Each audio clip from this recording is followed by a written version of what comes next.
Alors il est écrit dans 1 Corinthiens au chapitre 11 et au verset 7 à 8, car l'homme n'a pas été tiré de la femme, mais la femme de l'homme. L'homme est l'image et la gloire de Dieu, tandis que la femme est la gloire de l'homme. Expliquez-nous ce passage, s'il vous plaît, serviteur de Dieu, et dites-nous vraiment clairement, pourquoi la femme est-elle appelée la gloire de l'homme, s'il vous plaît? Très belle question. Je commence toujours en aidant. Pas un homme. La gloire, c'est le vêtement. La gloire, c'est la vie de Dieu, c'est la présence de Dieu. Mais une fois que nous nous plongeons les regards vers cette gloire-là, nous serons capables d'être transformés. Et quand les gens nous verront, plus voir un homme, on ne verra pas Jean-Willy. Quand je prêcherai, on ne me verra pas, on verra la gloire du Christ. Parce que je suis transformé à cette image. Nous ne faisons pas comme Moïse, quand Moïse monta sur la montagne. C'est vrai, quand on s'approche de la gloire, on devient semblable à la gloire. Mais au retour, comme le peuple de la gloire n'était pas sur la terre, il a couvert son visage. Mais aujourd'hui, frère Paul dit non. Quand nous nous approchons de la gloire, je ne peux pas comprendre un frère et une sœur qui écoute la parole de la gloire, mais qui reste impudique. Non, impossible. Mais cette parole de la gloire, nous devons être transformés parce que le miroir, c'est l'enseignement qui nous permet aujourd'hui de nous voir, de nous contempler. Bienvenue dans votre émission Méditons avec sa fille. Aujourd'hui, nous abordons un thème, encore une fois, d'une grande importance, la gloire de Dieu. Très souvent, nous répétons des mots que nous entendons dans les prières des uns et des autres ou que nous lisons dans les Écritures sans pour autant en saisir le sens. Mais comment prier avec intelligence et ferveur si nous ne comprenons pas ce que nous disons ou ce que nous lisons?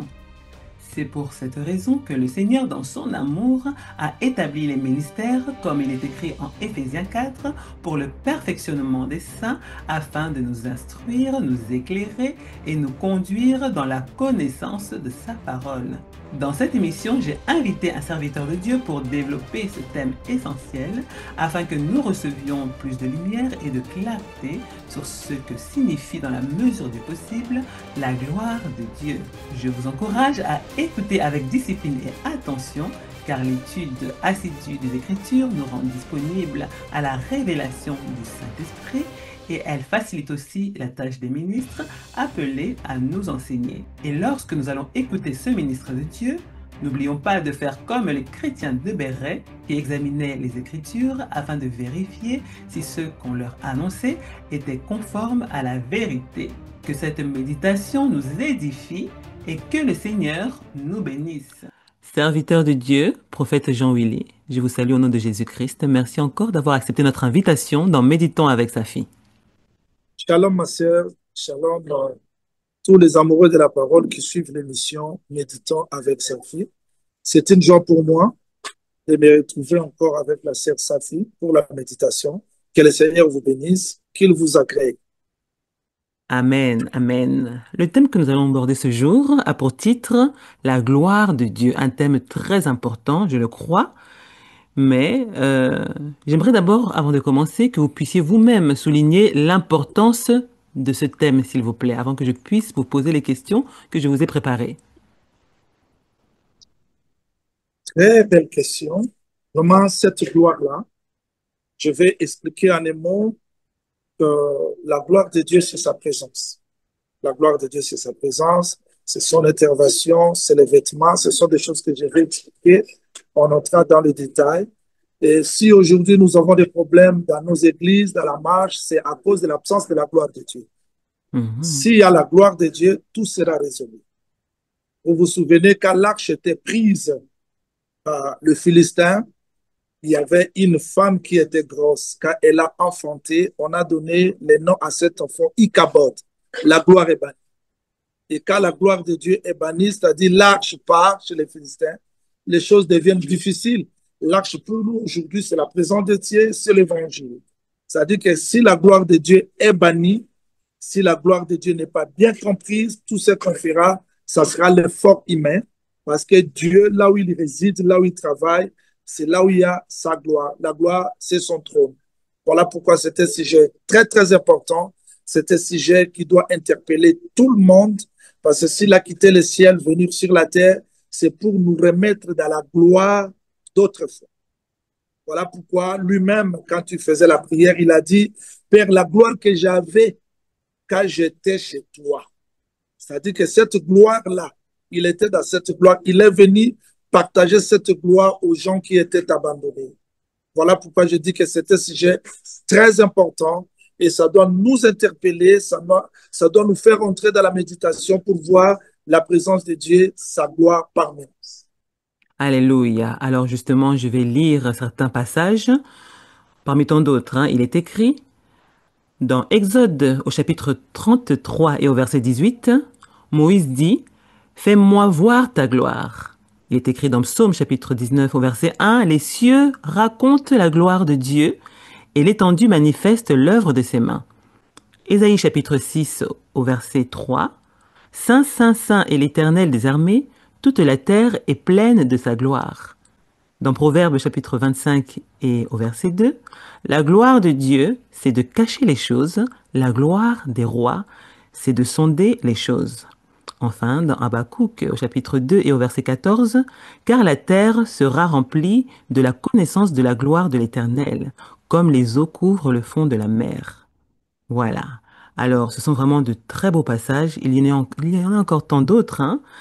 Et donc, à la lumière de la parole, même si vous avez déjà répondu en partie à cette question, j'aimerais que vous puissiez nous dire, s'il vous plaît, nous définir la gloire, serviteur de Dieu. Très belle question, ma chère Safi. Je veux que le Seigneur vous bénisse et Amen. qu'il bénisse aussi les bien-aimés qui nous suivent partout. Moi, j'aime toujours vos émissions parce que ça nous amène vraiment dans la réflexion. Dans la Amen. réflexion, comprendre l'importance des choses que nous prêchons, l'importance des choses que nous enseignons, l'importance des choses que nous avons criées. Voilà pourquoi ces émissions, j'ai toujours la joie de partager avec vous, d'enseigner, de prêcher, parce que je me sens libre de m'exprimer et de contribuer aussi avec la petite grâce que le Seigneur nous a faite. Alléluia. Le verset que vous avez donné résume l'ensemble de la gloire. Mais je ne saurais définir cette gloire comme ça. Il faut que je résume tous ces versets en un mot. J'explique la gloire comme le vêtement. Quand vous prenez le livre d'Ésaïe chapitre 35, verset 2, Ésaïe chapitre 35, verset 2, l'Éternel dit, la terre se couvrira de fleurs et tracera de joie avec chants d'allégresse et des cris de triomphe. La gloire de Liban lui sera donnée, la magnificence du Carmel et des Sarons. Ils verront la gloire de l'Éternel, la magnificence de notre Dieu. Je vais expliquer ça parce que j'ai aimé là où vous avez lu un verset dans Proverbe chapitre 25, 2, la gloire de Dieu c'est de cacher, celle des rois c'est de sonder. Ma sœur Safi et les amoureux de la parole qui nous suivent partout, c'est-à-dire que quand Israël quitte l'Égypte, ils arrivent dans une ville appelée Jéricho. C'était la première ville. Israël a combattu, Israël a vaincu cette ville-là. Et il y avait un homme à Akan qui avait pris l'or. Il a pris l'or, il a pris le vêtement, il a pris l'argent, il a caché ça dans sa propre tente. Et Israël ne pouvait pas avancer.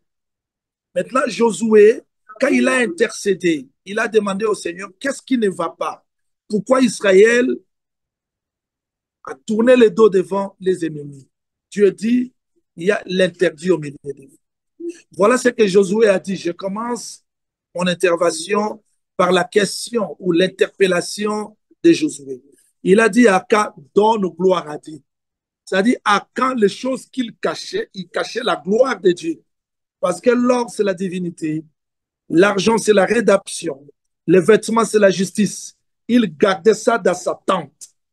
Parce qu'il gardait cette gloire, le peuple ne pouvait pas avancer parce que la gloire de Dieu se trouvait cachée dans un homme. Et heureusement qu'il était de la tribu de Juda. Quand on tirait des sorts par-ci, par-là, on a trouvé qu'il n'était pas question des autres tribus, c'était la question de la tribu de Juda. Et dans Juda, un seul était sorti, c'était Akan, celui qui cachait la gloire de Dieu. Vous savez la raison de la mort d'Akan? Parce qu'un homme cachait la gloire de Dieu. C'est-à-dire, quand Israël combattait, il était nu, parce que lui gardait les vêtements. Quand Israël combattait, il ne pouvait pas être couvert par les rachats parce que lui gardait l'argent. Israël était pauvre parce que lui gardait l'or. Alors, Lévitique, chapitre 27, dit clairement que tout ce qui est frappé par interdit appartiendra à l'Éternel. C'est-à-dire qu'Aka, un homme, cachait la gloire de Dieu dans lui. Maintenant, il faut qu'il puisse révéler cette gloire. Voilà pourquoi j'appelle la gloire comme le vêtement, la gloire comme l'or, la gloire comme les rachats. Raison pour laquelle Josué lui pose la question, donne gloire à Dieu. Et Aka ouvre la bouche. Parce que vous voyez, quand on sonde la gloire, il faut ouvrir la bouche. Quand Aka ouvre la bouche, il dit, j'ai caché l'or, il sort l'or. J'ai caché l'argent, il sort. Et Israël, quand il a récupéré, il l'a vaincu. C'est-à-dire, la gloire de Dieu, nous croyons que le seul homme qui cachait la divinité dans lui, c'est le Seigneur Jésus-Christ. Aussi longtemps que Jésus-Christ cachait l'or, l'argent, le vêtement, le peuple ne pouvait pas avancer. À la croix de Golgotha, il devait sortir l'or, la divinité, l'argent, la rédemption, le vêtement, parce qu'il est resté nu pour que ceux qui étaient nus, chassés en Éden, soient revêtus de vêtements. Voilà pourquoi lui est resté nu. C'était lui le vrai Akan qui a révélé la gloire de Dieu pour vêtir l'humanité qui était perdue. Raison pour laquelle, quand vous prenez le livre de Juges, chapitre 1er, vous commencez par le verset 15, vous descendez jusqu'au 20e verset, vous allez voir qu'Aksa est entrée dans les mariages, mais elle a reconnu, ici, j'explique Ésaïe chapitre 35, verset 2 que je venais de lire tout à l'heure, comment la gloire de Dieu sera le vêtement pour couvrir le désert. J'explique qu'Aksa, bien qu'elle est entrée dans le mariage, mais elle a reconnu la terre où j'habite, c'était désert. C'est ce que je veux, que tout le monde qui suit cette émission se sente désert sans la gloire de Dieu. C'est-à-dire que sans la gloire de Dieu, notre intelligence, notre force, c'est le désert. Et Aksa a reconnu la terre où elle habitait, c'était désert. Elle retourne chez le père qui l'a fait entrer dans les mariages pour répondre à ces questions. Nous disons, bien que Christ nous a sauvés, mais le corps que nous portons, c'était désert. Et la gloire de Dieu, c'est ce vêtement-là qui doit nous couvrir pour que nous marchions. Voilà pourquoi dans Exode chapitre 24, verset 16, et dans Sinaï, on a vu la gloire. La gloire, c'est le vêtement, c'est la présence de Dieu qui doit couvrir les peuples. Et c'est ce que j'ai introduit, que quand il y a eu la prise de l'arche, il était question de Ichabod parce que la gloire est bannie. Et aujourd'hui, nous disons que la gloire de Dieu, c'est sa présence. La gloire de Dieu, c'est le vêtement qu'il a pourvu pour couvrir l'homme qui était devenu nu depuis le jardin d'Éden. Voilà en un mot l'importance de la gloire de Dieu. Gloire au Seigneur. Alors, lorsque vous êtes en train de parler, il y a ce verset qui m'est venu à l'esprit, Agé au chapitre 2 et au verset 8, où il est écrit, l'argent est à moi et l'or est à moi, dit l'Éternel des armées. Est-ce que c'est en lien avec ce que vous avez développé lorsque vous parlez d'argent et de l'or? Oui, exactement. C'est ça. Parce que, je dois expliquer ça. Vous voyez, le temple en Israël, c'était la gloire. C'était la gloire.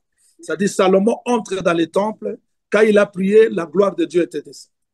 Cette gloire-là, dans Exode chapitre 12, verset 22-23, qui conduisait Israël comme la colonne du feu la nuit, la colonne de nuit le jour, cette gloire-là, j'aimerais que les téléspectateurs me suivent attentivement, parce que je dois lier les versets que vous venez d'évoquer là de Agé chapitre 2 à mon exposé antérieur. Regardez, quand Salomon construit le temple est construit. Lui-même entre, parce que celui qui a construit le temple doit l'inaugurer. Il entre dans le temple. Maintenant, l'arche devait quitter là où il était pour venir entrer dans le temple. Remarquez, quand l'arche entre dans le temple, la gloire de Dieu descend dans le temple. C'est-à-dire, qu'est-ce qui a fait que la gloire de Dieu descende? C'est l'arche quand il est entré. Donc, quand l'arche entre, la gloire de Dieu aussi descend. Donc, vous avez maintenant les temples, l'arche et la gloire. Vous voyez, c'est-à-dire Jésus, dans le livre de Malachie, chapitre 3, verset 1, on a dit que voici l'Éternel qui entre dans son temple. Parce que le corps de Jésus, c'était le temple. On ne va pas dans la maison de Dieu, mais vite, on a vu les mages aller vers Jésus, parce que c'était le temple. Et c'est ce temple-là que Dieu devait entrer. Voilà pourquoi quand Jésus va chez Jean-Baptiste, On a vu l'arche quitter le ciel. C'est-à-dire qu'il fallait que la plénitude de la divinité habite dans ce corps. Et parce que Dieu entrait dans ce corps, on a vu la colombe descendre. C'est-à-dire désormais, il y a Père, l'arche, il y a Fils, le temple, il y a la colombe, la gloire qui est descendue. Désormais, on peut dire que toute la plénitude de la divinité habita corporellement dans le corps de Jésus-Christ. Voilà pourquoi quand Israël a péché, cette arche-là fut prise par les Philistins et tout était détruit. Maintenant, Dieu réclamait que les gens amènent les trésors pour que le temple soit rebâti. Voilà pourquoi il dit l'or est à moi, l'argent est à moi. Il fallait que cette gloire-là revienne pour que le temple qui autrefois habitait la gloire de Dieu revienne. Voilà pourquoi, avant qu'on arrive dans AG 8, vous allez voir dans AG 1, 6, 8, parce que le peuple, il n'y avait plus la gloire de Dieu. Quand il sème, la moisson était faible.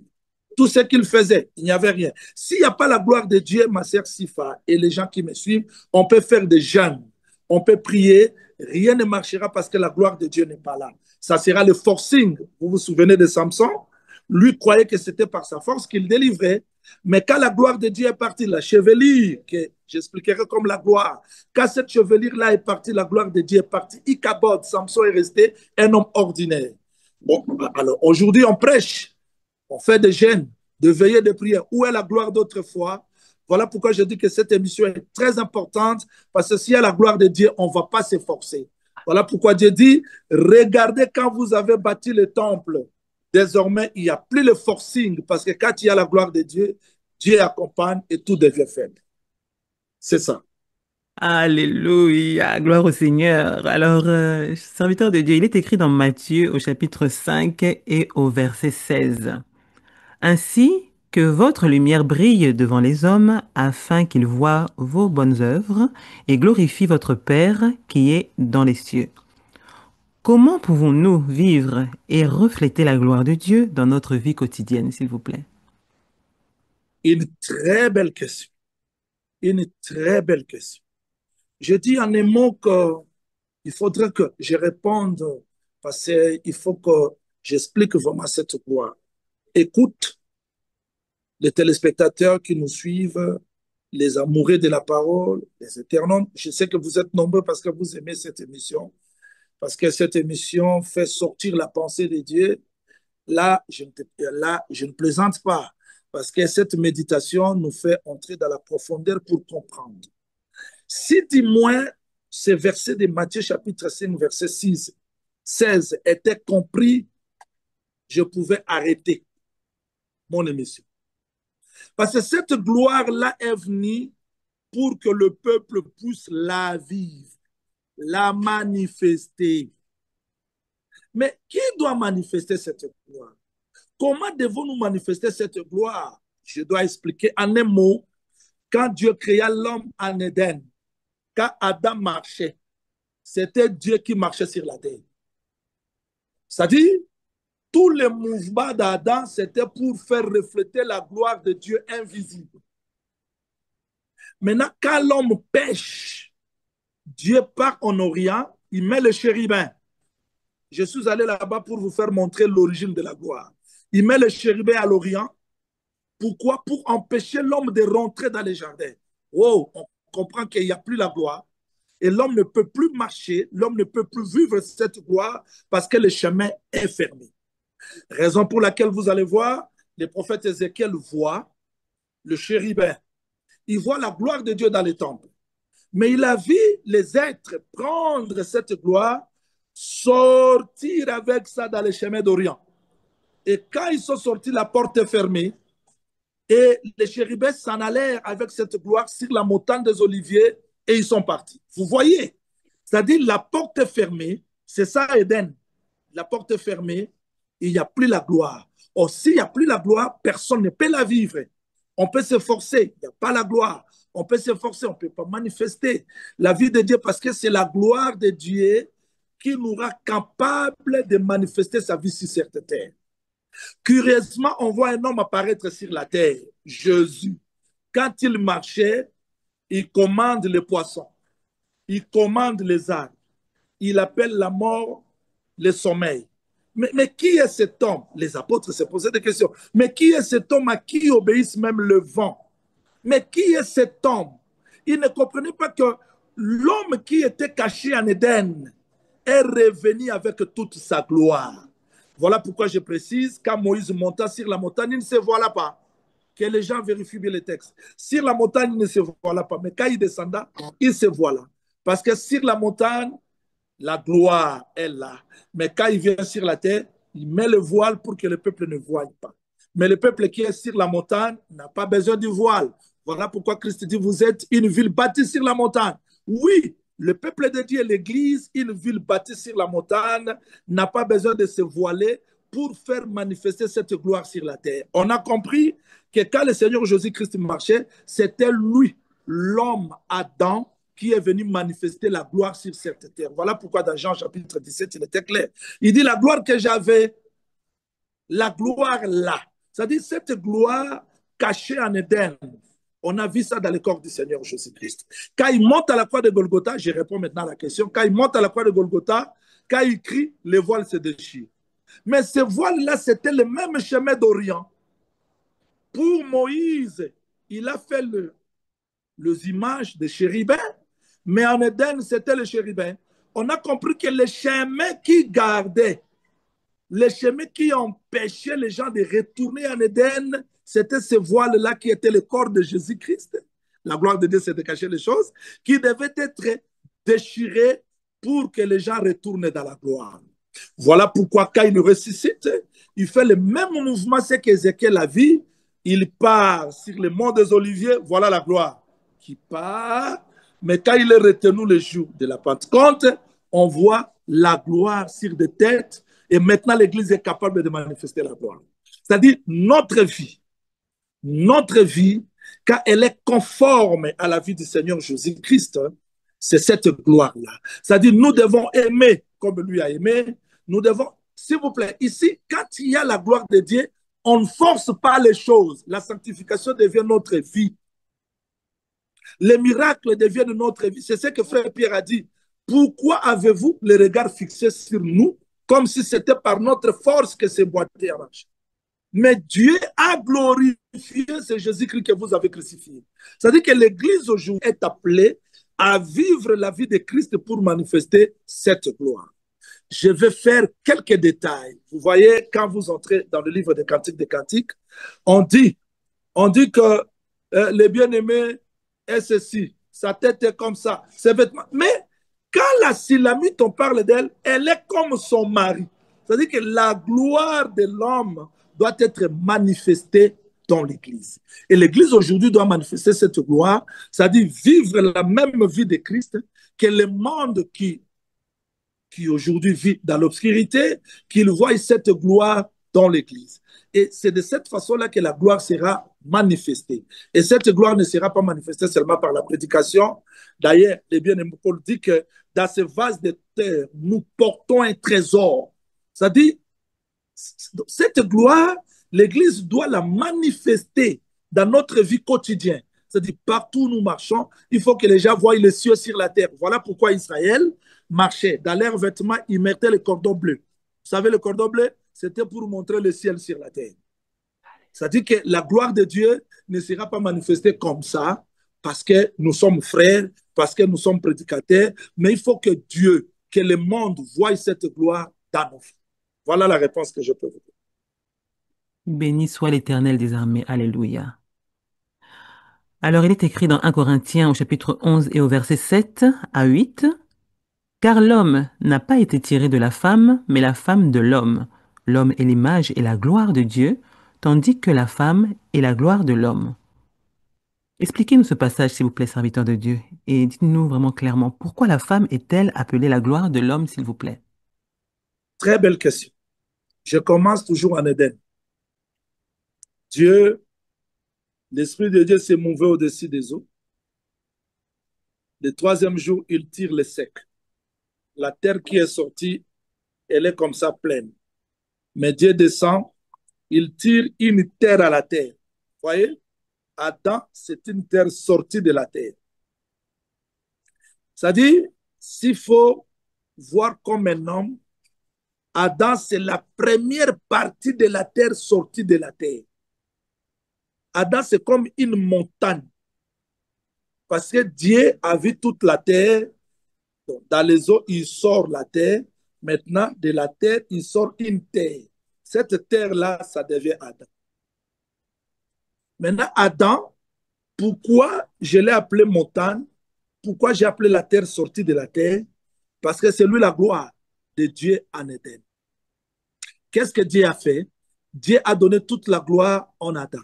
Il a fait que Adam puisse dénommer les créatures. Désormais, si Adam appelle le lion, lion, Dieu aussi dans les ciels accepte le lion. C'est-à-dire que quand on voit Adam, on voit la gloire. Et Dieu dit domine au singulier. Il dit domine. Domine. Domine tout. Parce que Adam était à l'image de Dieu. Il était la gloire de Dieu sur cette terre. Maintenant, qu'est-ce que Dieu fait? Dieu prend Adam. Il pouvait aussi créer, parce que Dieu pouvait aussi créer une femme. Ailleurs, il était capable. Mais regardez ce que Dieu dit. J'explique cette formule-là. L'homme, Dieu, la femme, l'homme. Cela veut dire quoi? Quand Dieu a voulu créer les cieux, il a parlé.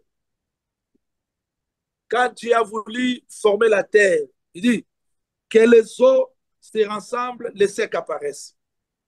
Que les animaux, que les eaux produisent les animaux. Que la terre, vous voyez ma sœur Sifa. Donc Dieu parlait aux eaux, les eaux ont produit. Dieu s'adressait à la terre a produit.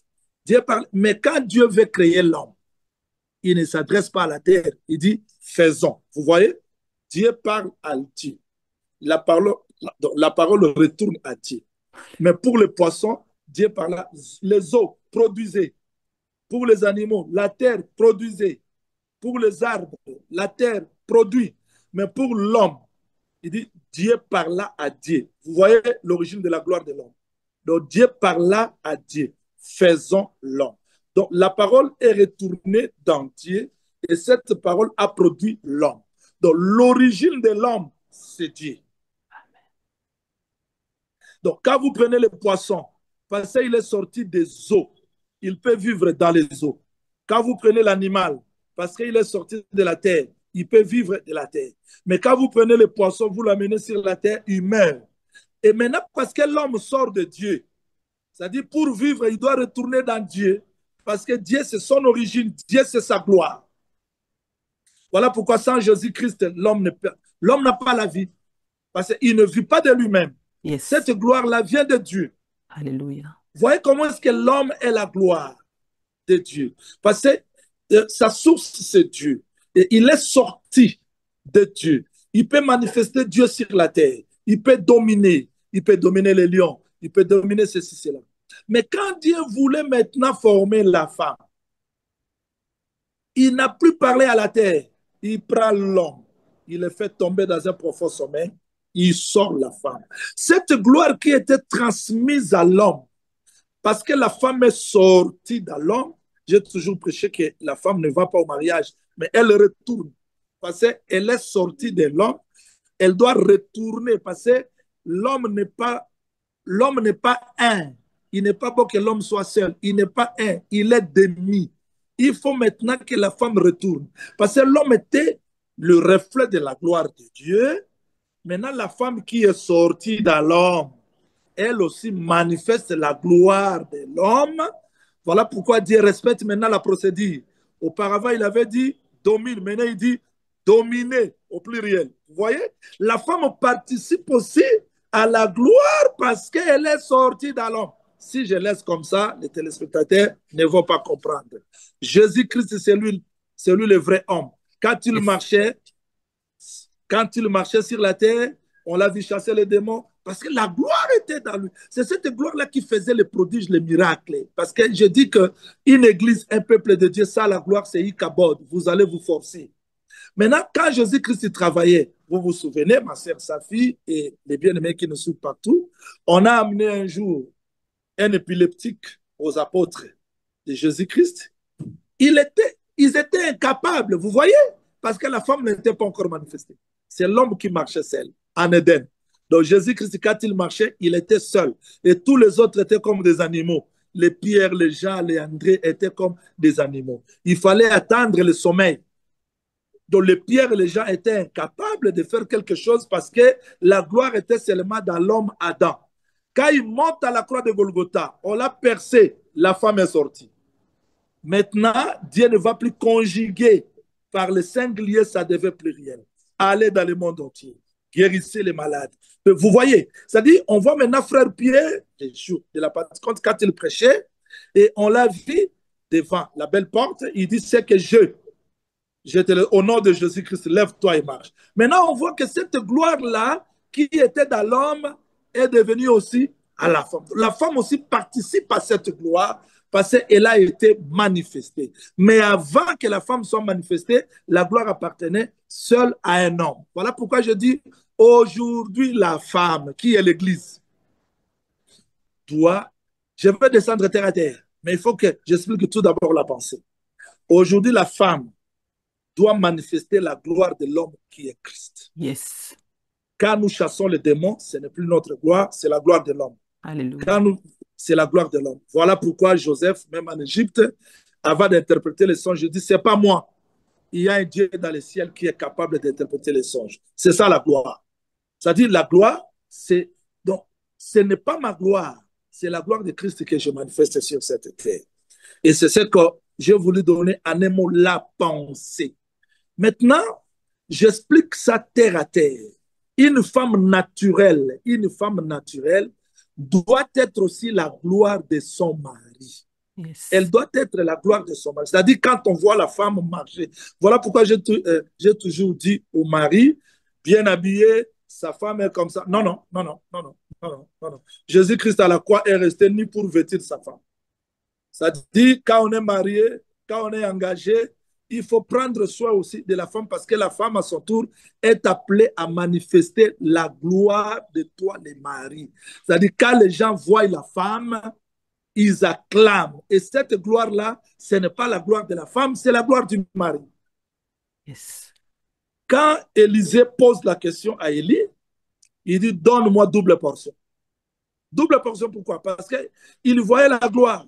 Mais Élie n'a pas répondu à Élisée. Il n'a pas dit, je te donne la gloire. Il fallait traverser le Jourdain. Vous voyez la mort et la résurrection.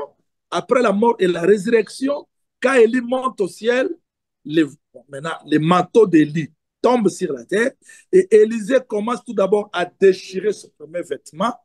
Il prend le vêtement d'Élie. Au retour, quand les gens ont vu Élisée, ils ont commencé à crier. L'esprit d'Élie est sur Élisée. On a vu la gloire d'Élie sur Élisée. C'est-à-dire qu'Élisée, désormais, comme la femme, je ne dis pas qu'Élisée, femme de sexe féminin, mais je dis la dépendance. C'est-à-dire que la continuité de l'œuvre, c'est de cette façon-là, la femme est appelée la gloire du mari.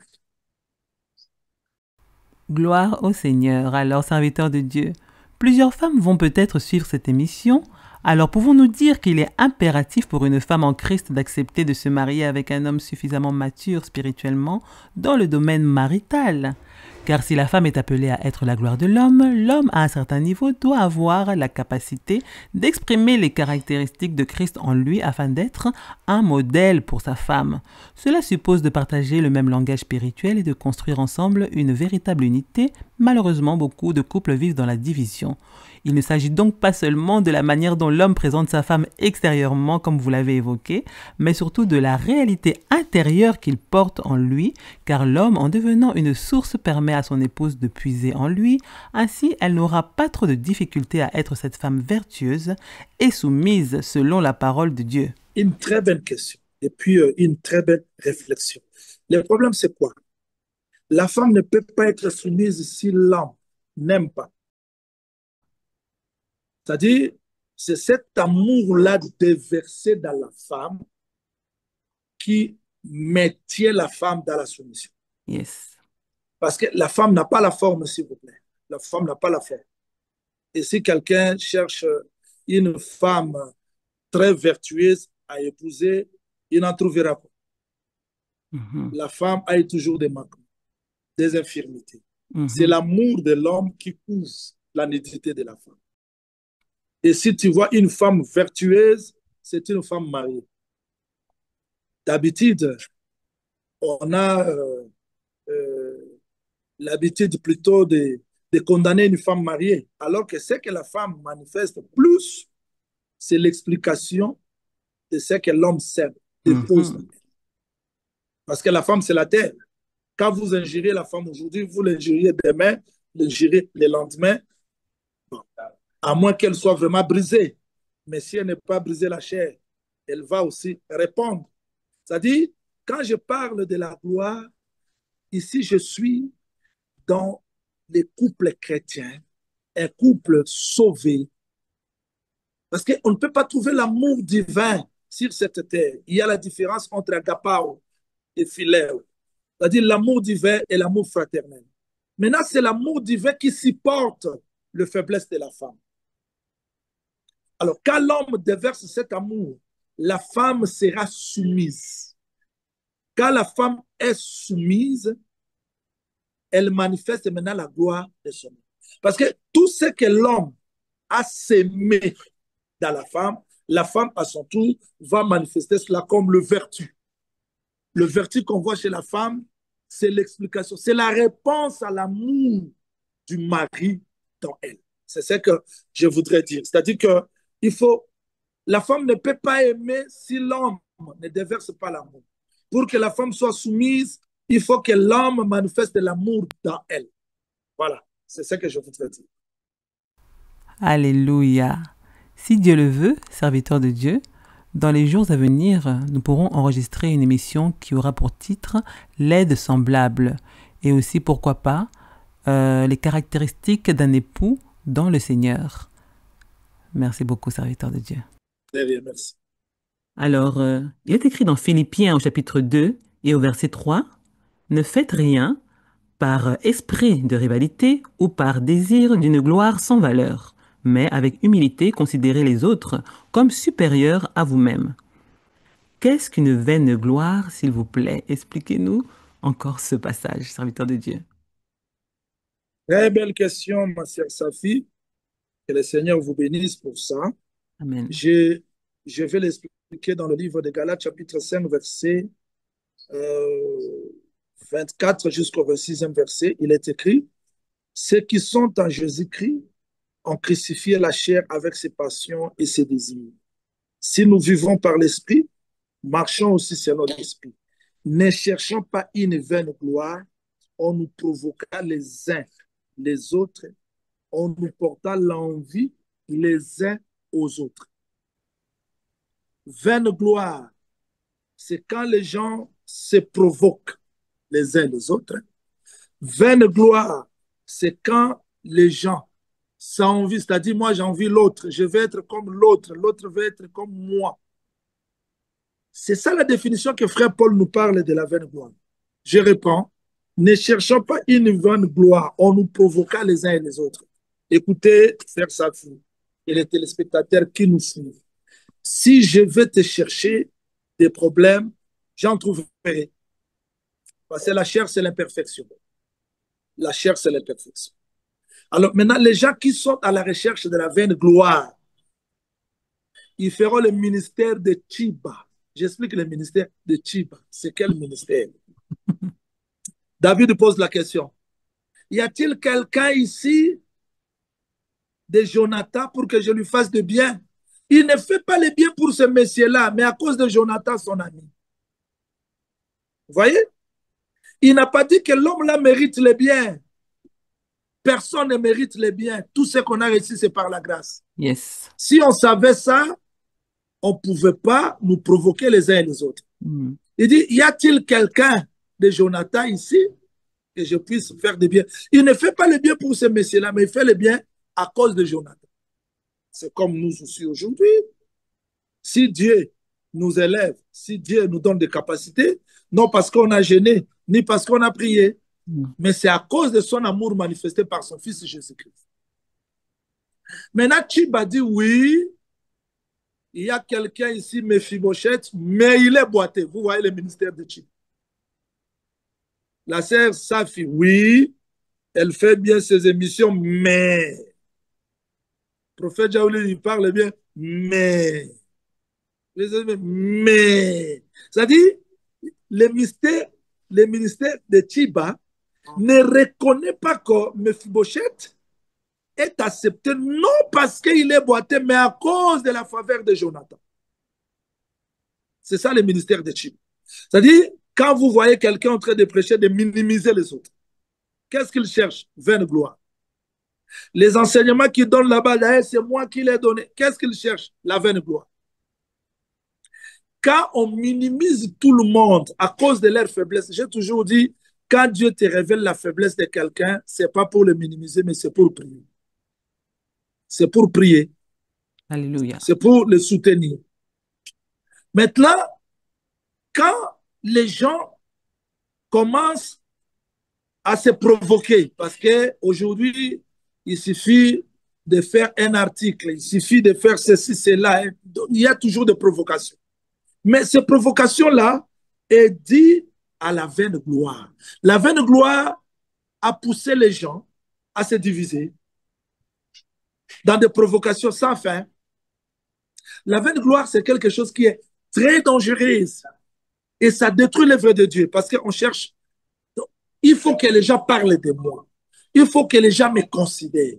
Ces enseignements-là, c'est moi qui les ai amenés. C'est là. Et maintenant, ces vaines gloires-là nous a amenés à nous provoquer et à envier. J'ai toujours dit, si tu es Siméon, si tu es Benjamin, attends ton tour. Même si Jacob a ouvert la bouche, il a commencé par Ruben, il finira par t'atteindre. On n'a pas besoin de s'envier, on n'a pas besoin de se combattre, de se provoquer. La vaine gloire qui a fait les uns comme super ministres, les autres petits ministres, bon, moi je prêche, mais lui aussi essaye, mais c'est ça la vaine gloire. Et c'est cette vaine gloire-là qui a fait que Dieu se retire parce que la connaissance enfle. Quand la connaissance pousse les gens dans l'orgueil, Dieu se retire. La gloire de Dieu ne sera pas. Écoute-moi très bien. Israël avait les patriarches, les lois. Mais qu'est-ce qui a fait que Dieu puisse se retirer d'Israël? C'était l'orgueil, la vaine gloire. Et quand Christ dit, la vaine gloire aveugle les gens de ne pas voir tout ce que Dieu a préparé pour eux, de ne pas considérer l'autre comme supérieur à moi, de ne pas écouter l'autre, de ne pas considérer. J'ai toujours dit que c'est cette vaine gloire-là qui a tué Israël. Quand le Seigneur disait, vous êtes, bon, si le Fils vous a franchi, vous serez réellement libre. Quelle a été leur réponse? On n'a jamais été des esclaves. Ils ont oublié qu'en Égypte, ils étaient des esclaves. La vaine gloire aveugle les gens de ne pas se voir. Voilà, j'ai toujours dit, quand il y a la vaine gloire, on est voilé.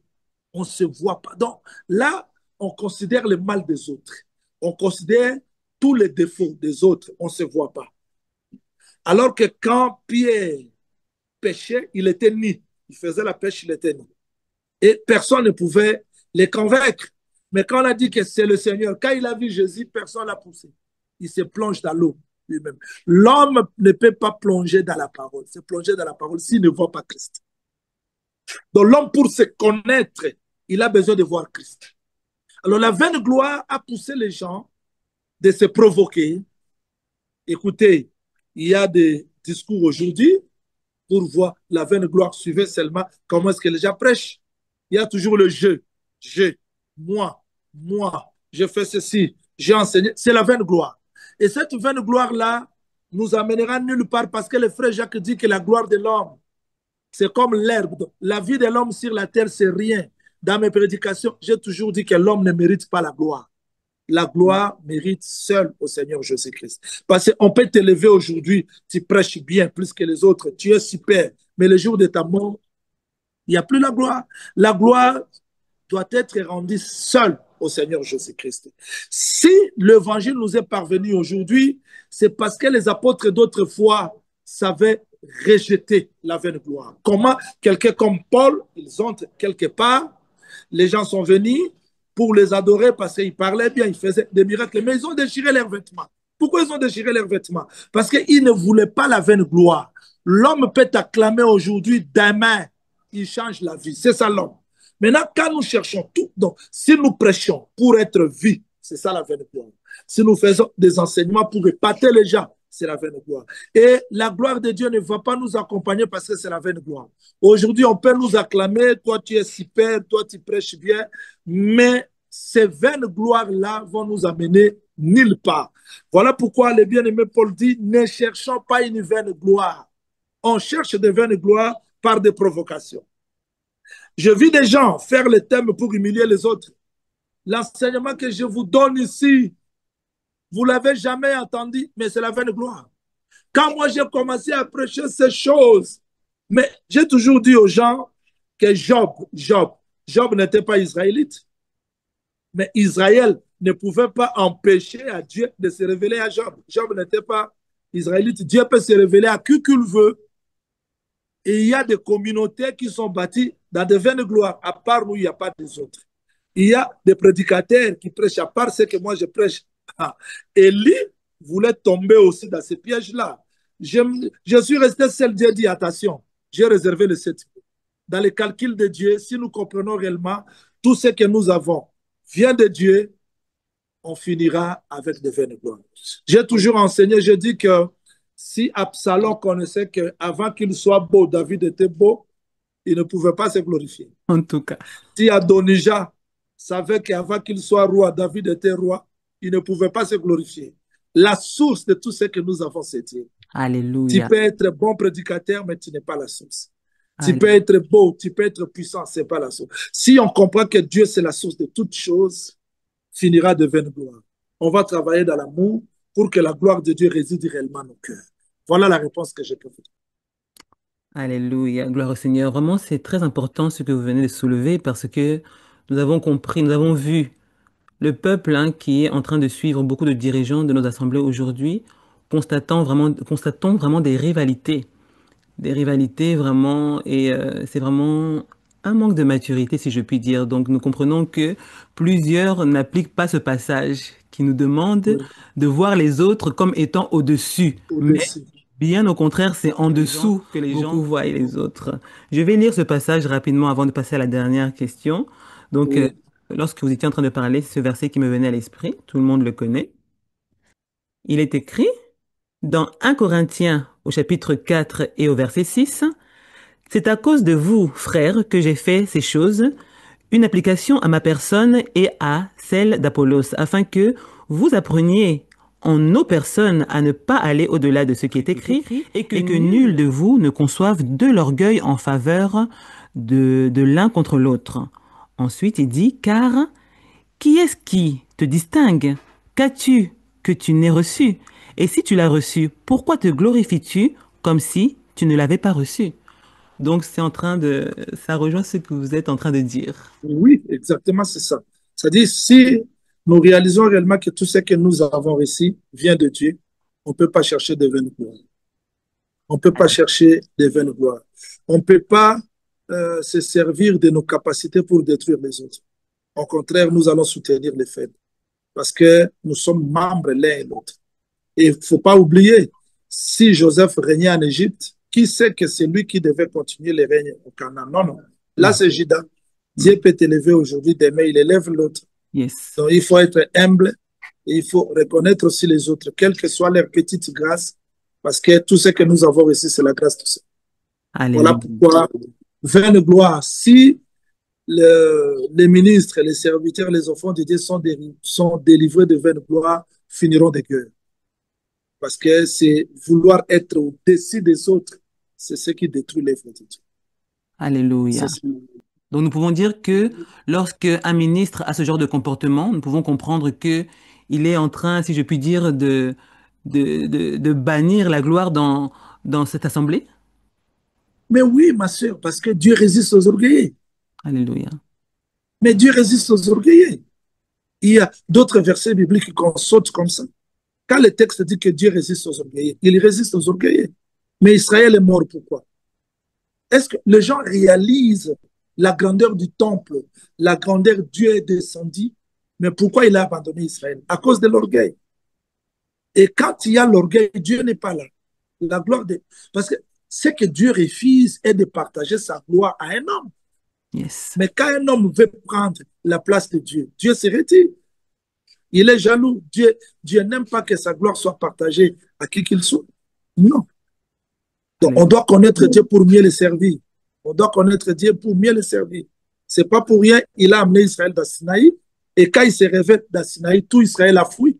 Même Moïse était tout tremblant pour dire que cette affaire ne m'appartient pas. C'est l'affaire de Dieu. Celui qui a vu la gloire de Dieu ne vivra plus. Il va mourir parce que cette gloire-là nous met dans l'humilité. Cette gloire-là nous met dans l'effacement. Cette gloire-là nous pousse à voir que tout ce que nous avons, c'est Dieu, ce n'est pas un homme. Voilà pourquoi je parlerai ça à la fin, que quand Dieu appelle quelqu'un dans le ministère, dans l'œuvre, dans le service, il faut qu'il le fasse entrer en contact avec la gloire pour le mettre dans l'humilité. Pour que quand les gens vont faire des éloges, que la personne s'efface. Et celui qui a vu cette gloire comme Moïse dans les buissons ardents ne peut pas se frapper la poitrine, que vous êtes sorti en Égypte par ma force. Parce qu'il a vu la gloire. Cette gloire-là ferme la bouche de l'homme. Dit que Alléluia. non, tu n'es rien, tu n'es qu'une chair, tu n'es qu'un désert. C'est ce que Dieu, parce que Job se croyait être fort, puissant. Il dit, Dieu, cherche-moi, qui m'acquise, qu'il se présente devant mon juge avec sa plainte. Job se croyait être fort. Mais à la fin, quand Dieu lui pose des questions, qui peut obscurcir mes desseins par de vains discours? Qu'est-ce que Job dit? Mon oreille avait attendu, maintenant mes yeux t'ont vu. Qu'est-ce que je peux dire? Je me soumets. Si beaucoup de gens se prêchent, font leurs propres éloges aujourd'hui, il faut vérifier qu'est-ce qu'ils ont vu. Parce que quelqu'un qui a vu la gloire de Dieu s'efface. Quelqu'un qui a vu la gloire de Dieu ne peut plus se prêcher. Quelqu'un qui a vu la gloire de Dieu restera humble devant les problèmes et les difficultés parce qu'il comprendra cette gloire que je vis. En tout cas, ça dépasse ma force. Pourquoi frère Paul est devenu aveugle? C'est à cause de la gloire. Mais qui est Paul? Le grand Paul, un homme très intelligent avec toute la sagesse. Mais quand il a vu la gloire, tout a changé dans sa vie. Il est devenu aveugle. Mais Moïse, les savants égyptiens avec les mathématiques égyptiennes, mais quand il a vu cette gloire-là, il s'effaça. La gloire de Dieu change la position de l'homme. La gloire de Dieu permet à l'homme de ne plus se voir quelque chose. Comment Moïse, qui était dans la maison de Pharaon, rentre maintenant avec les bâtons pour dire que je peux sortir le peuple avec ces bâtons. Lui qui connaissait toute l'armée. C'est la gloire. La gloire de Dieu met l'homme dans la soumission, dans le face, non dans la veine. Voilà, c'est ce que je peux dire. Alléluia. Pendant que vous étiez en train de parler, il y a une phrase simple qui m'est venue à l'esprit.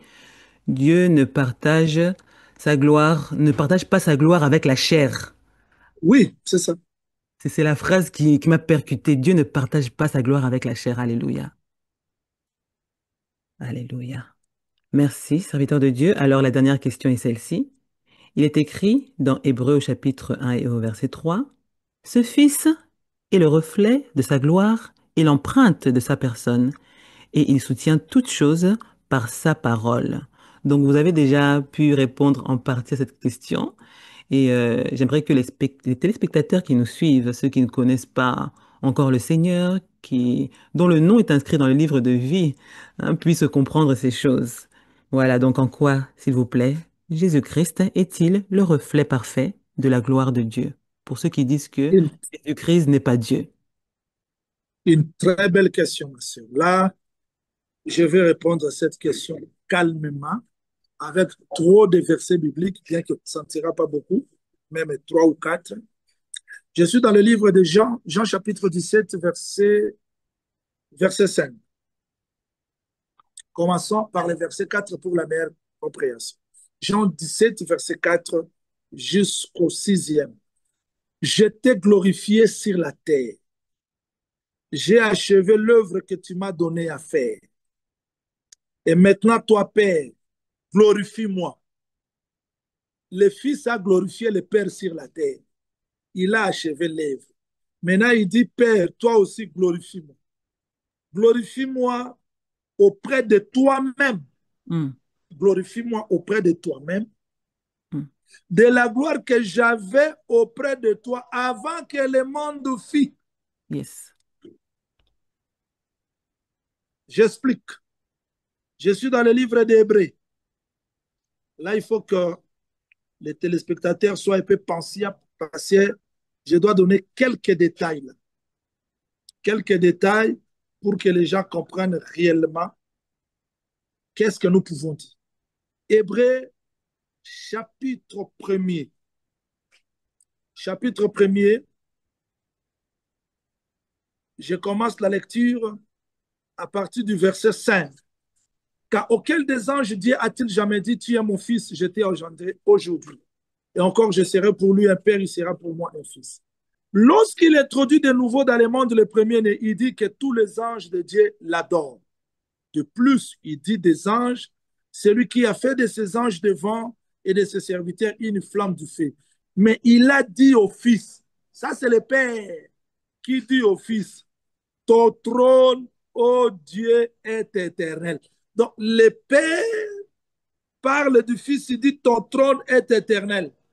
Le sceptre de ton règne était sceptre d'équité. Tu as aimé la justice, tu as haï l'iniquité. C'est pourquoi, oh Dieu, ton Dieu t'a oint d'une huile de joie au-dessus de tes égaux.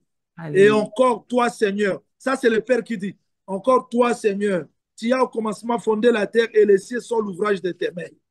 Mais comment expliquer ça? Alléluia. C'est pour dire que quand nous prenons les livres, j'aime expliquer ça, supporter ma sœur Sifa et sa fille et les téléspectateurs, que je retourne dans la foi hébraïque. Les Hébreux, dans le judaïsme, on parle de ça, Shema Israël. Shema Israël, c'est dans Deutéronome, chapitre 6, verset 3. Il dit, verset 3 jusqu'au 4e, mais je lis seulement les versets 4 et 5. Écoute Israël éternel, notre Dieu est le seul éternel. Je précise, il n'est pas trois, il n'est pas deux, il est le seul éternel. Tu aimeras l'éternel, ton Dieu, de tout ton cœur, de toute ton âme, de toute ta force. C'est-à-dire l'éternel est le seul, il n'est pas deux, il n'est pas trois. Maintenant, quand on dit que le Fils est le reflet, cela veut dire quoi? Supportez-moi, je vais expliquer ça dans un langage très simple pour que les gens comprennent. C'est-à-dire, Dieu, Dieu, Dieu, le créateur du ciel et de la terre, qui est un. Comment le Fils doit être le reflet de sa gloire? Quand vous prenez Ésaïe chapitre 35, que les téléspectateurs écrivent et qu'ils lisent ça soigneusement, Ésaïe chapitre 35, verset 4 jusqu'au 6e verset, qu'il fasse égal. Matthieu chapitre 11, verset 2-5. Je reprends Ésaïe chapitre 35, verset 4 et 6, qu'il fasse égal Matthieu chapitre 11, verset 5-6. Le texte dit ceci, l'éternel Dieu viendra lui-même. Quand il reviendra, il vous sauvera. Les aveugles verront, les sourds attendront, les boiteux marcheront. C'est quand l'Éternel lui-même viendra, descendra. J'explique comment le Fils est le reflet. Comment le Fils est le reflet. Ésaïe explique là que quand l'Éternel viendra, les aveugles verront, les boiteux marcheront. Quand l'Éternel viendra lui-même, Ésaïe 35, 4, 6, l'Éternel viendra lui-même, les aveugles verront, les boiteux marcheront, les sourds attendront. Dans le livre de Matthieu, chapitre 11, verset 2-5, le texte dit ceci, Jean-Baptiste ayant entendu parler des œuvres de Jésus dans sa prison, il envoie les gens pour poser au Seigneur Jésus-Christ la question, est-ce que c'est toi qui dois venir ou devons-nous attendre un autre? Jésus-Christ répond, allez dire à Jean-Baptiste, c'est ce que vous avez vu, ce que vous avez attendu. Les aveugles voient, les boiteux marchent. On comprend que le Dieu Elohim d'autrefois, qu'Ésaïe avait prophétisé, c'est lui qui a pris corps le Seigneur Jésus-Christ. Alors qu'Israël devait attendre un Dieu venir pour que les boiteux marchent et les aveugles voient, mais quand le Seigneur Jésus-Christ vient, il dit, parce que Jean-Baptiste a posé la question, il dit, demande au Seigneur Jésus-Christ, c'est lui qui doit venir, c'est lui qui doit venir, ou devons-nous attendre un autre? Christ répond, allez dire à Jean-Baptiste, ce que vous avez vu, ce que vous avez attendu. Les boiteux marchent. On a compris que Elohim, d'autrefois, il a pris corps Jésus. Voilà le reflet. Voilà le reflet. Ésaïe 43, verset 11. Il faut souligner ce verset, ma sœur. L'Éternel dit, En dehors de moi, il n'y a pas d'autre sauveur. Je n'en connais pas. Et curieusement, quand le Seigneur Jésus-Christ est né dans Luc chapitre 2, verset 11, les siens ont chanté, aujourd'hui dans la ville de David, il vous est né un sauveur Jésus-Christ. On a compris que Elohim d'autrefois, qui disait qu'en dehors de lui, il n'y a pas un autre sauveur, c'est le Seigneur Jésus-Christ, le Fils qui a pris corps. Par là, on comprend, celui-ci n'était pas un simple homme. Il reflétait la gloire de Dieu invisible. C'est-à-dire, le Dieu là invisible qu'on ne pouvait pas voir a pris un corps. Là, supportez-moi que je monte quelques degrés pour expliquer un peu dans notre langage, bien que je suis dans la télévision. Je dois expliquer dans un langage de chibonette que toi tu comprends et les autres comprendront parce que ça sera très facile. Le premier jour, Dieu créa la lumière. La lumière. Écoutez, Dieu dit que la lumière soit. Dieu sépara la lumière avec les ténèbres. Dieu vit que la lumière était bonne. Mais voici, cette lumière n'avait pas un corps. Et quand la lumière est créée, il n'y avait pas les êtres, parce que les êtres ne pouvaient pas vivre sous cette lumière, était très grande. Mais le quatrième jour, Dieu prend cette grande lumière-là, il fait quoi? Il fait les astres, les soleils. Vous voyez le soleil? Le soleil, quand le soleil apparaît, la grande lumière rentre dans le soleil pour permettre maintenant aux animaux, aux hommes de vivre sous ce soleil. Mais ce soleil, c'était la grande lumière de commencement que les gens ne pouvaient pas vivre. C'est ce que Dieu dit à Moïse, personne ne peut me voir et vivre. C'est la grande lumière de commencement. Voilà pourquoi Salomon posa la question, si les cieux des cieux ne peuvent pas te contenir, mais cette maison que j'ai bâtie, comment ça peut te contenir? Je réponds maintenant à Salomon, Dieu Tout-Puissant deviendra faible, deviendra petit pour entrer dans ce corps-là. C'est comme le prophète Élisée devait monter sur le lit, la croix, devenir petit comme l'enfant qui était sur le lit Adam pour communiquer la vie. C'est-à-dire Dieu fort, puissant, devait maintenant descendre, devenir un corps pour moi. Nous marchons aujourd'hui avec un Dieu qui autrefois ne pouvait pas marcher avec Israël. Il dit Moïse, si je marche avec vous, je vais tous vous consumer. Je ne marcherai pas avec vous. Parce que c'est la grande lumière, c'est Elohim, c'est le Tout-Puissant. On ne peut pas marcher comme ça. Il faut attendre que cette grande lumière devienne petit Jésus. C'est ça le reflet pour nous permettre de marcher avec. Mais en marchant dans cette petite lumière, c'est toujours le reflet de Dieu Tout-Puissant. Voilà en un mot, c'est ce que je pouvais répondre. C'est-à-dire que Jésus-Christ, c'est le reflet de ce Dieu-là invisible. Cette gloire-là qu'on ne pouvait pas supporter est devenue un homme. Marcher avec nous, nous l'avons contemplé. C'est ce que les frères Jean dit au commencement était la parole était avec Dieu. Cette parole s'est faite chair. Elle a habité parmi nous, pleine de grâce, de gloire. C'est-à-dire, on a vu la gloire. On a vu cette gloire dans ce corps. Mais cette gloire-là, on ne pouvait pas la voir au commencement. C'était la grande lumière du début. Voilà comment est-ce que Jésus-Christ est le reflet. Il est le reflet parce qu'il reflète cette gloire-là. Et il reflète Dieu dans l'amour. Il reflète Dieu dans sa vie. On a vu comment est-ce que Dieu a aimé dans le corps de Jésus. C'est-à-dire, si quelqu'un veut voir Dieu, qu'il passe par Jésus. Parce qu'on ne peut pas voir ce Dieu-là, grande lumière, et vivre sans passer par Jésus. Donc, Jésus, c'est le reflet de Dieu, Elohim, là, a pris un corps pour sauver. On a vu l'amour de Dieu. On a vu comment est-ce que Dieu a aimé le monde. On a vu Dieu. C'est-à-dire, Dieu qu'on ne pouvait pas palper, on a palpé dans le corps de Jésus. Voilà comment est-ce qu'il est le reflet. Voilà pourquoi si quelqu'un voit ce Jésus, il est sauvé. Personne n'a poussé Lazare, et plutôt Zachée, d'abandonner le vol. Quand il regarde seulement Jésus, parce qu'il courait des églises pour voir Jésus, jusqu'à monter dans une église, un arbre. Lui croyait qu'il devait voir Jésus, mais Jésus passa là-bas. Comme Zachée était de petite taille, il était comme la terre sous les eaux, il fallait que l'Esprit de Dieu se mouve sur les eaux comme la foule, afin de tirer Zachée qui est la terre. Et quand Zachée sort, Zachée voit Jésus, il dit, si j'avais volé, je vais restituer. Parce que voir Jésus, c'est voir le reflet de Dieu Tout-Puissant. Voilà. Et quand on voit ce Jésus, d'ailleurs, c'est ce que je vais terminer, atterrir là-bas. Quand on voit Jésus, on est transformé à cette gloire, on est sauvé. C'est ça la Alléluia. réponse. Alléluia. Donc, serviteur de Dieu, vous êtes en train de nous expliquer que le Seigneur s'est révélé à nous dans une dimension qui était supportable pour l'homme. Parce que voir Amen. Dieu dans toute sa dimension, c'est impossible. Donc, c'est la mort Amen. assurée. Amen. Amen. C'est Alléluia. ça. C'est ça. Alléluia. Merci beaucoup. Il y a beaucoup de choses à dire, hein. Lorsque je vous écoute, il y a des choses et des sources nous pouvons faire, en tout cas, gloire à Dieu. Merci. Donc, vous allez conclure. Je vais vous laisser à présent un temps libre afin que vous puissiez approfondir certains aspects, éclairer des points qui méritent plus d'explications. Vraiment, je vous laisse conclure cette émission, serviteur de Dieu. Merci. Oui, merci, sœur Sifa. Merci, Safi. Oh là là, ma sœur Safi, que le Seigneur te bénisse Amen. beaucoup et qu'il bénisse aussi les téléspectateurs. Tu sais, j'ai suivi cette émission au Gabon.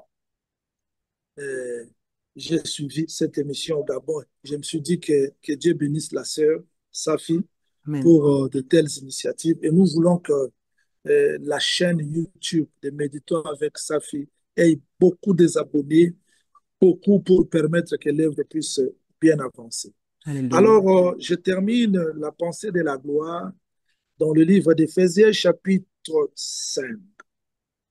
Éphésiens chapitre 5, je commence la lecture à partir du verset 23. Car le mari est le chef de la femme, comme Christ est le chef de l'Église, qui est son corps, et dont il est le sauveur. Et de même que l'Église est soumise à Christ, les femmes aussi doivent l'être à leur mari en toutes choses. Marie, aimez vos femmes, comme Christ a aimé l'Église. Christ a aimé l'Église. Un, s'est livré lui-même pour elle. Deux, afin de la sanctifier par la parole.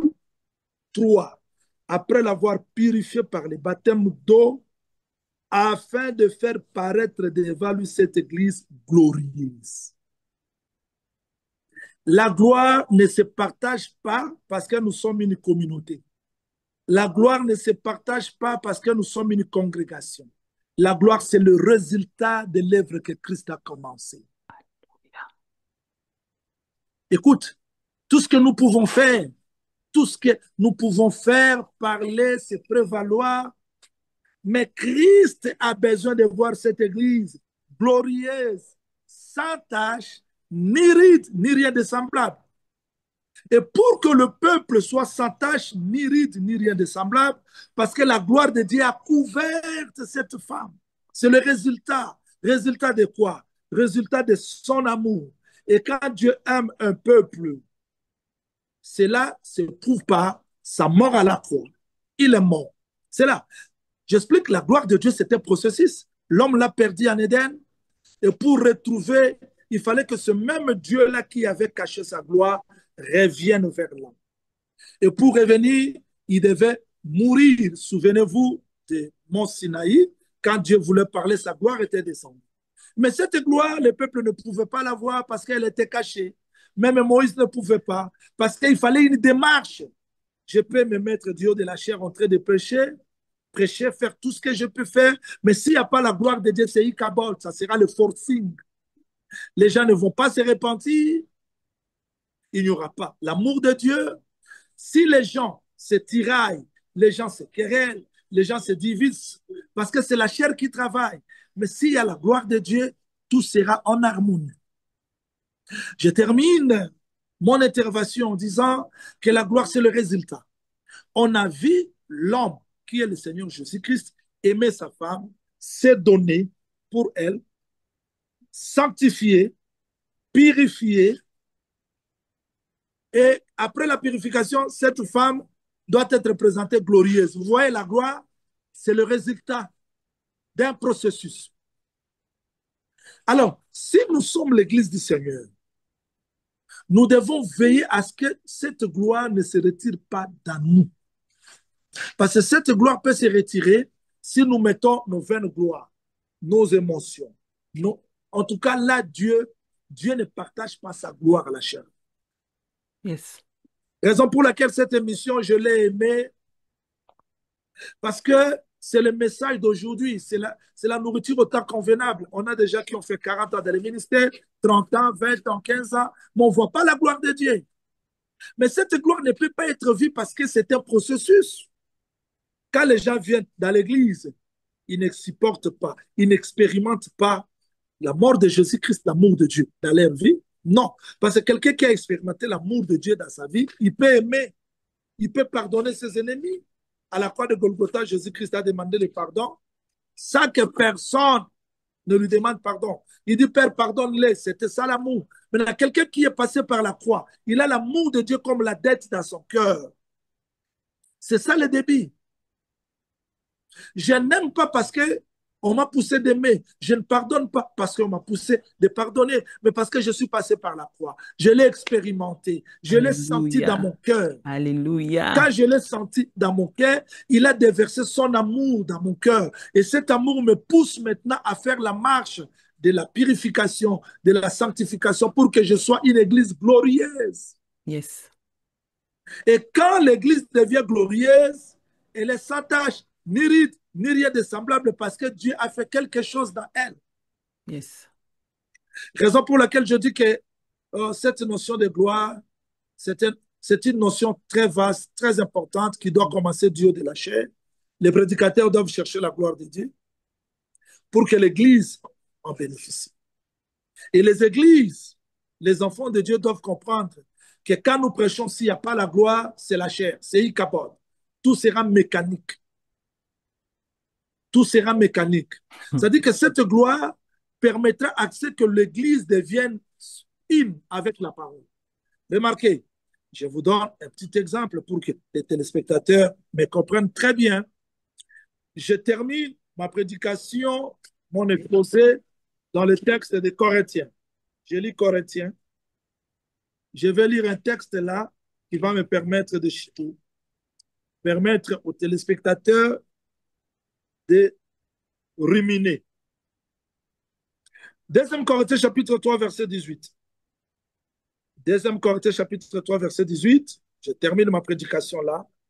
Nous tous qui, les visages découverts, contemplons comme dans un miroir la gloire du Seigneur.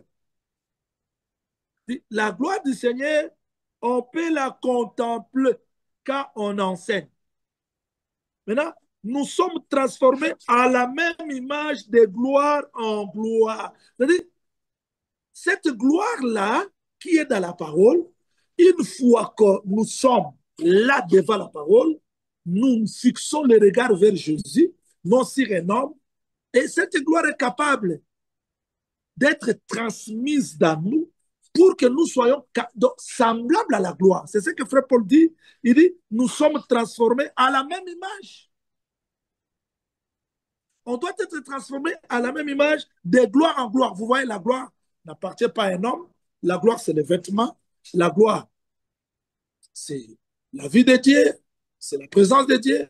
Mais une fois que nous plongeons les regards vers cette gloire-là, nous serons capables d'être transformés. Et quand les gens nous verront, plus voir un homme, on ne verra pas Jean-Willy. Quand je prêcherai, on ne me verra pas, on verra la gloire du Christ. Parce que je suis transformé à cette image. Nous ne faisons pas comme Moïse, quand Moïse monta sur la montagne. C'est vrai, quand on s'approche de la gloire, on devient semblable à la gloire. Mais au retour, comme le peuple de la gloire n'était pas sur la terre, il a couvert son visage. Mais aujourd'hui, frère Paul dit non. Quand nous nous approchons de la gloire, je ne peux pas comprendre un frère et une sœur qui écoute la parole de la gloire, mais qui reste impudique. Vraiment. Non, impossible. Mais cette parole de la gloire, nous devons être transformés parce que le miroir, c'est l'enseignement qui nous permet aujourd'hui de nous voir, de nous contempler. C'est ce qui a permis même la fabrication des cuves d'airain. Vous savez, sa vie, la cuve d'airain n'avait pas la longueur parce que Dieu savait que dans la marche, la terre, les pieds seront toujours en contact avec la terre. Il faut que la cuve d'airain soit sans dimension pour permettre la purification de tous les jours. Celui qui a été purifié par le sang, justifié à la croix de Golgotha, a besoin d'être purifié par l'eau qui est la parole tous les jours dans notre vie. Voilà pourquoi le miroir était là. Et quand nous écoutons la parole, ça dit que nous contemplons ce miroir, la gloire. On doit être transformé à cette gloire. Le monde n'a pas besoin aujourd'hui de nous écouter, mais de voir que sa fille est devenue réellement jeunesse. C'est-à-dire la création, la Bible devient sa fille. Sa fille est devenue la création. Elle est devenue la nouvelle créative. Parce que tu es transformé à l'image de jeunesse. Oui. Le monde n'a pas besoin d'aller chercher Exode. On te verra sortir dans le monde. Quand tu sors aujourd'hui dans le monde, non, non, il a expérimenté l'Exode. Le monde n'aura pas besoin d'aller lire Lévitique. On te verra, tu es devenu sacrificateur, tu es devenu sacerdoce. Le monde n'aura pas besoin de chercher l'ordre ailleurs. On te verra, tu es devenu nombre. Ta vie est ordonnée. Le monde n'aura pas besoin d'aller voir Deutéronome ailleurs. On te verra, tu es devenu la répétition de la loi dans ta vie. Le monde n'aura pas besoin d'aller voir les combats de Josué. On te verra comment est-ce que tu vas vaincre la haine, les combats tous les jours dans ta vie. Le monde n'aura pas besoin de chercher à voir juge. Tu es devenu juge parce que tu es capable de juger le bien et le mal.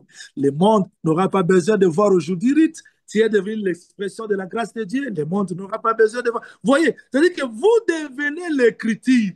Alléluia. Dans la souffrance, on verra Job dans toi, un homme qui est capable d'entrer dans la souffrance et sortir victorieux.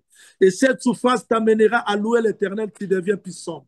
Le monde te verra, tu es devenu sage parce que Proverbe deviendra maintenant ta marche et tu seras prédicateur de la sagesse, tu es devenu ecclésiaste afin de manifester l'amour de Dieu, tu es devenu cantique de cantique pour proclamer le royaume Ésaïe et manifester la vie de Dieu Jérémie. Ézéchiel, tu es capable d'entrer dans la vallée sortir. Osée, tu es capable d'entrer dans la mort, ressusciter. Voyez, et à la fin, tu deviens l'Apocalypse parce que tu es devenu la révélation, la parole faite chair.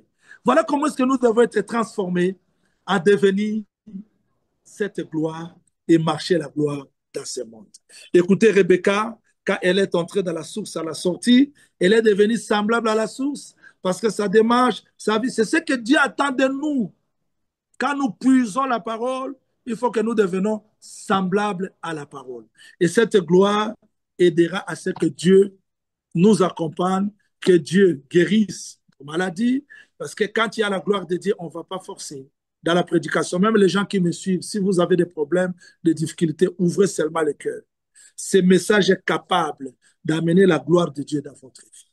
Et cette gloire, c'est déjà l'œuvre. Quand Christ meurt à la croix de Golgotha, la gloire, le chemin de la gloire est ouvert. Et quand ce chemin est ouvert, tout celui qui contemple cette gloire est capable d'être transformé à la même image de la gloire et vivre de gloire à gloire.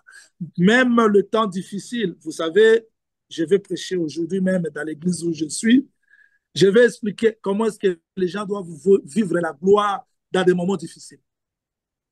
Parce que beaucoup de gens prêchent la foi. La foi, c'est par la foi qu'on a triomphé, c'est par la foi qu'on a vécu, mais ils oublient que c'est par la foi ils ont aussi souffert. Yes, yes, C'est par la foi ils ont été torturés. C'est yes. par la foi ils étaient sciés. La foi, ce n'est pas seulement la victoire, les moments difficiles. Et c'est ça la gloire. Donc nous devons supporter. Si la gloire de Dieu est en nous, nous devenons la parole faite chair et le monde verra réellement la gloire. Et quand Christ reviendra, nous serons semblables à lui, bien que ce vase de terre, c'est la faiblesse, mais dans nous, il y a la gloire de Dieu.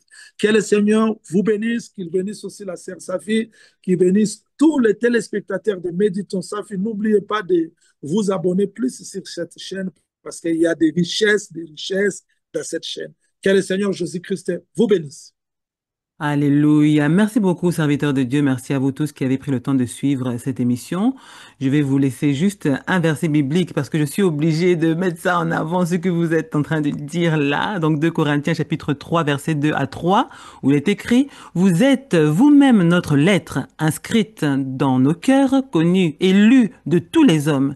Il est manifeste que vous êtes une lettre de Christ rédigée par notre ministère, écrite non avec de l'encre, mais avec l'Esprit de Dieu vivant, non sur des tables de pierre, mais sur des tables de chair, sur les cœurs. Alléluia.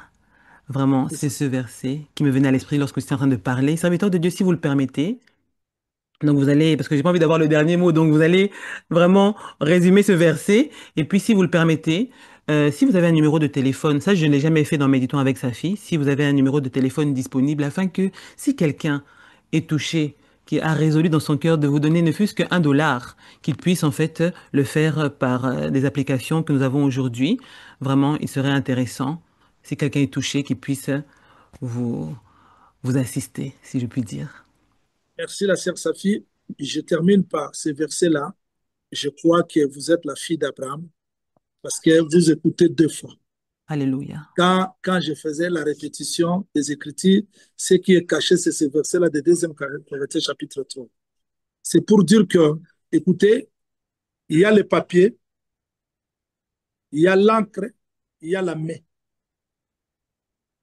Maintenant, le papier, c'est l'âme. L'encre, c'est l'esprit. La main, c'est le ministère. La tête, c'est Christ. Ce que la tête pense est transmis par la main et l'encre, c'est l'esprit. Le papier devient la lettre. Ce qu'on lit dans la lettre, c'est l'explication de la tête. Vous voyez? Alors maintenant, quand le ministre parle, il écrit. Voilà pourquoi Jacob, avant de retourner dans le pays de son père, il s'est convenu avec Laban que le salaire de son troupeau soit les brebis tachetées et marquetées. Et qu'est-ce qu'il a fait? Il amena les brebis dans l'abreuvoir, il a pris le peuplier, platane, amandier, c'était l'encre. Et quand il mettait dans l'eau, une fois que la brebis entre en chaleur et quand la brebis boit l'eau, directement, elle met au monde brebis tachetées, marquetées. C'est-à-dire la pensée de Jacob est transmise par les branches. Et quand on boit l'eau, on manifeste cette vie. Quand nous venons aujourd'hui dans l'église, c'est la parole qui est l'eau, mais à travers l'eau, il y a le ministère, parce qu'à la croix de Golgotha, il a été pelé comme les arbres pour que la pensée de Dieu soit transmise. Les papiers là, ce sont des hommes, et l'encre, c'est l'esprit, la main, c'est le ministère, la tête, c'est Christ pour manifester l'écriture. Et nous devenons l'écriture. Merci, que le Seigneur vous bénisse. Mon numéro de contact, c'est 081, donc plus 243, 81, 57, 31, 39, 5 à la fin. Plus 243, 81, 57, 57, 31, 395. Merci, que le Seigneur vous bénisse. Amen. C'est là que Dieu descendait. Voilà pourquoi Salomon, après avoir bâti le temple, il est entré, il dit, Seigneur, si dans des difficultés, ton peuple vient dans ces lieux, prier, exauce-les. Même si la maladie entrait, même si la peste, même si la mort, même si des difficultés. Mais Salomon nous a vu parce qu'il a dit, même si un étranger à cause de ton nom vient dans ces lieux, exauce-les. Même si, voilà pourquoi Daniel, dans Babylone, avant de prier, il a tourné le regard au lieu du culte. Parce que le culte, c'est la vie. Le culte doit être rétabli. La communion doit être rétablie. L'eau là, c'est la parole. C'est-à-dire qu'on doit être né par la parole et par l'esprit. C'est comme la création d'au commencement. On est né dans l'esprit par la parole. C'est-à-dire qu'il y a des choses qui marchent, mais qui parlent d'une seule chose. Mais je précise, l'eau ici, ce n'est pas le baptême, s'il vous plaît. L'eau que le Seigneur parle ici, ce n'est pas le baptême, parce que Nicodème ce n'était pas encore le temps où Jésus-Christ pouvait baptiser. Non, ce n'était pas encore le temps. La recommandation du baptême a commencé après sa mort et sa résurrection. C'est-à-dire quoi? Quand vous prenez... Shalom à tous et bienvenue dans Méditons avec Safi. Aujourd'hui, nous allons parler d'un sujet fondamental pour chaque croyant, le vrai culte. Lorsque nous parlons de culte, nous avons souvent l'habitude de dire « nous allons au culte ». Mais qu'est-ce qu'un culte selon la parole de Dieu? Le dimanche est-il un jour spécial pour se rassembler? Peut-on rendre un culte à Dieu de manière individuelle ou bien est-il nécessaire qu'il soit collectif? Dans l'Église primitive, comment se déroulait le culte? Y avait-il une organisation bien définie ou était-il entièrement guidé par l'Esprit? Un culte doit-il toujours suivre un programme précis ou peut-il être spontané avec des manifestations comme le parler en langue, les prophéties ou d'autres dons spirituels? Comment discerner si certaines manifestations sont réellement inspirées par l'Esprit de Dieu? Quels sont les éléments indispensables d'un vrai culte? Quelle doit être l'attitude d'un chrétien lorsqu'il rend un culte à Dieu? Et surtout, le culte doit-il se limiter au rassemblement dominical ou s'exprimer aussi dans notre quotidien? Un autre point important mérite d'être abordé. Pendant les jours de culte, certains serviteurs en profitent pour régler des affaires personnelles. Est-ce vraiment approprié? Cela ne détourne-t-il pas l'intention du but principal du culte? Ce sont autant de questions essentielles que nous allons explorer aujourd'hui. Et pour nous éclairer sur ce sujet, j'ai le privilège de recevoir le prophète Jean-Willy Mbanzasui qui va nous apporter un enseignement approfondi à la lumière des Écritures. Préparez vos cœurs et restons attentifs car ce temps d'échange nous permettra de mieux comprendre comment rendre à Dieu un culte véritable en esprit et en vérité. Que Dieu vous bénisse.